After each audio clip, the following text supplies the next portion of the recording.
To solve part C of problem 1, again we have more than one possible procedure. I will use two of them here.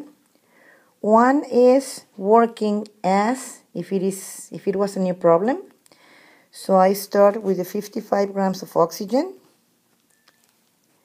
Then I transform these grams into moles using the molar mass. Then I use the mole ratio as we did in part A. But here, instead of going to grams, we will use Avogadro's number to transform the moles of water into molecules of water. Then we cancel the units here, and you will see that the final units we have is molecules of water. We do the number calculations. 55 times 2 times 6.02 times 10 to the 23 divided by 32. The units are molecules of water, and the result will be 2.06 times 10 to the 24 molecules of water. So this is one of the many possible procedures.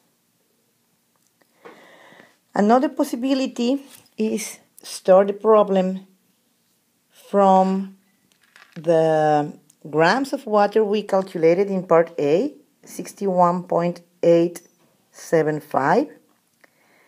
Here we will need to transform these grams of water into moles of water using the molar mass. That is not 36, it is 18 grams of H2O per mole. And now that we have moles of water, then we use Avogadro's number.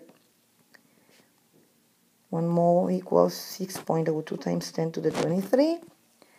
And we will get, after cancelling units, exactly the same result we got from the previous calculations.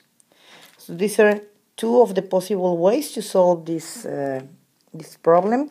Of course, you can use rules of three, or you can find other possible procedures like getting the reaction in grams and so on. But I think that with these two, it's enough to understand how to solve this last part of problem 1.